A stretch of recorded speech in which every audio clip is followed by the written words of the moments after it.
for the defensive side of the football, and if you're just checking out this YouTube channel, make sure to go back and watch our offensive draft needs because we split them up into 2 segments. But for the defensive draft needs, I think there's one position that I think is an actual need, and then there's a bunch of other spots where I definitely think that I definitely think will be addressed and should be addressed. But my first one is just cornerback and safety depth, just overall secondary depth. We were looking at kind of how long these guys are under contract on the current team.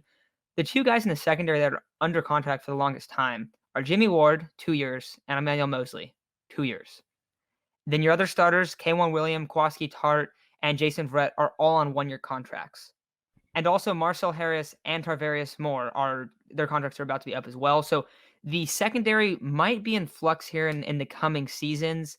So definitely expect them to go with some sort of secondary guy on day 2. I would probably guess that we'll see someone taken at 43 or trade up, trade back, whatever they want to do. I wouldn't be surprised if they trade back to, say, mid-50s, and then they get a guy like Elijah Molden there. Definitely could see that happening. Maybe they have a couple guys, Javon Holland from Oregon, and there's also Eric Stokes, who I like a lot from Georgia. Like, there's a lot of players in here that could potentially fill this round 2 spot, or even maybe in the third round if they trade back and acquire a 3rd round pick. But what do you think about the cornerback safety spot as a position of need? Because I think that they really have to get a guy, and they need a guy that's a future starter. They don't need him to start next year, but they need him to start for 2022. Yeah, I think that's super true. Before that K'Wan Verrett Mosley re-signing, corner was obviously priority number 1, and they've kind of put a Band-Aid over it for the year. So this guy doesn't need to play right away. But I mean, imagine Verrett goes down. He's had the injury history. Who do you slide in as a starting corner? You don't have Sherman there anymore, and everybody else is pretty unproven. There's obviously some potential there, but I think corner is probably the number 1 position of need. I think we need a corner more than we need a quarterback almost. Like Jimmy could play and be fine, but obviously when you're picking at 3, you're not going to pick a corner unless it's Deion Sanders or something like that. So I would be shocked if one of their first 2 or 3 picks is not on a corner. Yeah, I would be as well. Also, Caleb Farley has been kind of falling down media's mock drafts and their boards and whatnot. Let him fall. Yeah, let him fall. I'm fine with that. If they ended up trading back into the early 2nd round or even the late 1st and selected Caleb Farley, that would be a really, really intriguing move. And if you guys haven't watched Caleb Farley, I get that he has some injury history, and it's pretty scary stuff. It's like back injury history, so I don't know if they're even willing to touch a guy like that. And that seems like the primary reason why he's falling.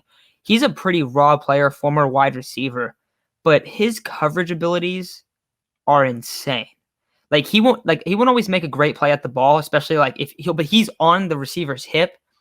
It seems like 95% of the time. Like it seems that crazy. He just sticks on guys. And his horizontal movement and lateral movement is really, really impressive. You'll see him get beat for a second and then recover so fast. His recovery time is immaculate. But great feet, great hips. I saw him. I was like, oh, this guy's the cornerback 1, clearly.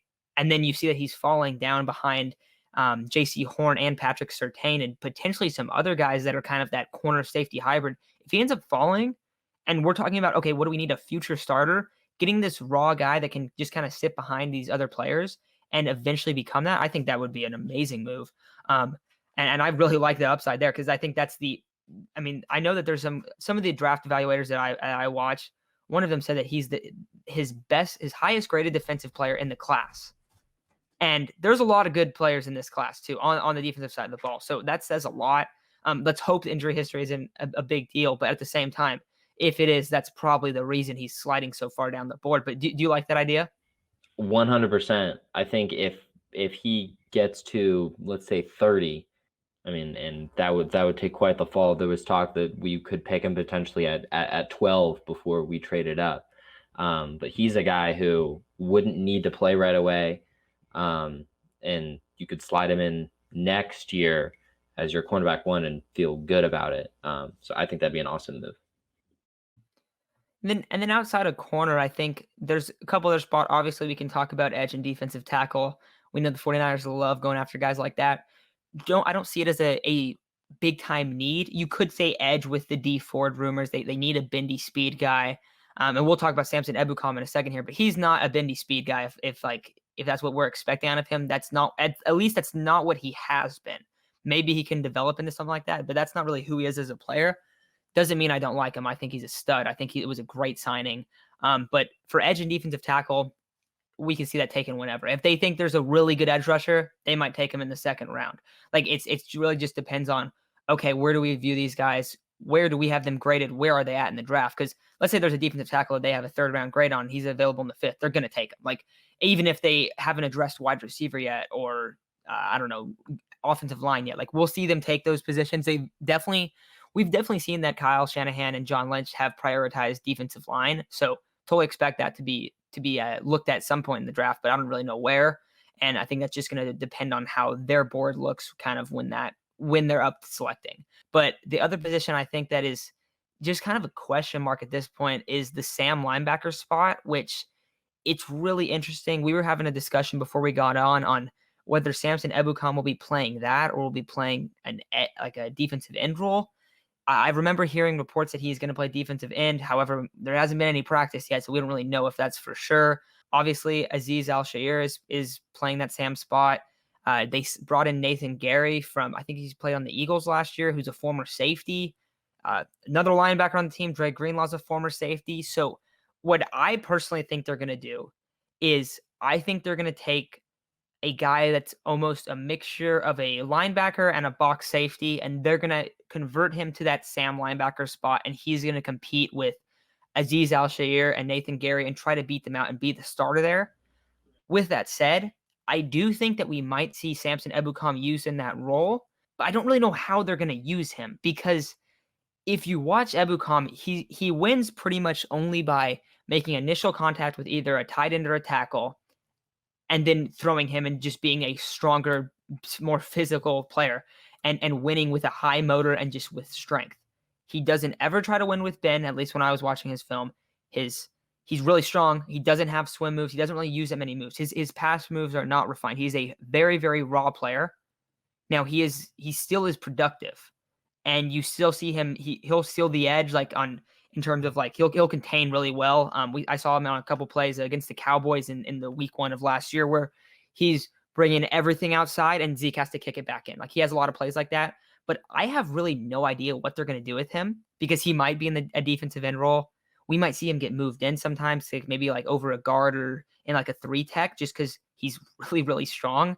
We might see him outside of tight end. Like we're going to see him all over the field. So I think that you can bring him up when you're talking about that Sam linebacker role, but I don't think he's ever going to be like the true Sam linebacker if that makes sense. I'm just really fascinated what they do with this position though, because I think it's the only position where it seems like they're almost molding it to be a safety, like a hybrid linebacker safety kind of position, which I think is super cool. We'll get a little Seahawks slander here, but it's kind of what the Seahawks do with Jamal Adams. And what they did last year, where he's he's back as a safety, but occasionally he'll come up and almost be an extra blitzer on the edge, and he'll drop back sometimes, and then sometimes he'll rush the passer. But that's what this Sam spot does for the 49ers. So what do you think they're going to do with this Sam linebacker role? Well, I think an important thing to remember is that Sam linebacker is not a 3-down player. You don't have a Sam linebacker on the field 3 downs every single drive. Obviously, if it's like a short yard situation and it's an obvious running down, you're not going to trot the nickel out there.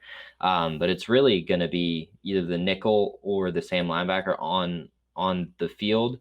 I'm personally of the opinion that I think Ebukam can do some of the Sam linebacker stuff. I think he's a good enough athlete to cover, smart enough to cover, but I have no problem with him being the edge guy once Armstead goes in on 3rd down, because I don't think you need a speed guy opposite Bosa. I think obviously in a perfect world, you want healthy D Ford, but Nick Bosa creates so much pressure that if you have a guy with motor on the other side, like he's going to pick up just a few sacks based off that alone. And if he's able to refine it, I guess I'm moving forward with the assumption that D Ford doesn't play a down. We've seen some very encouraging signs from him. So obviously the more the merrier. But a guy to keep an eye on again, Jordan Willis, who played pretty well last year in very limited time. He's more in that D Ford role with bend, had crazy combine, ran like a 4.5 at 280 pounds or something like that.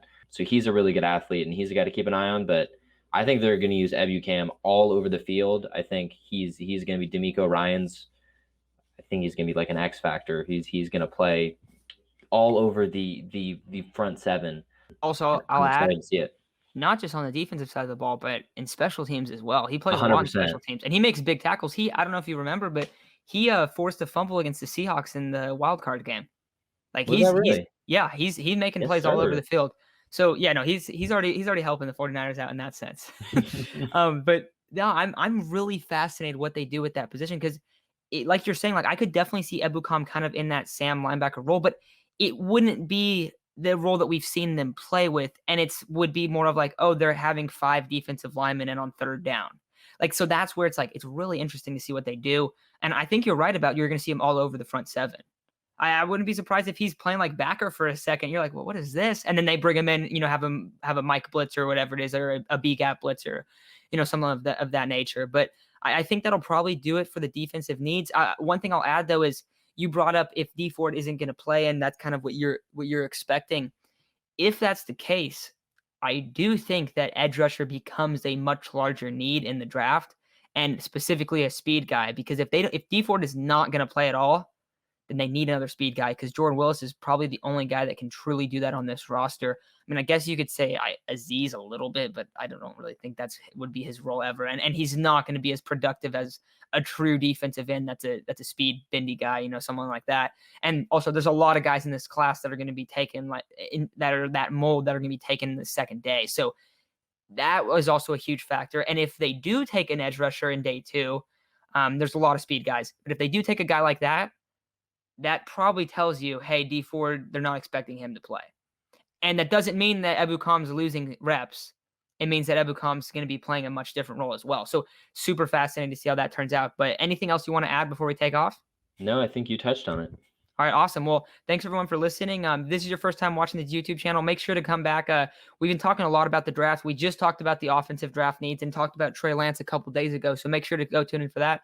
If you're listening on podcast, thanks for listening. The podcast numbers have gone up a lot lately, so always awesome to see.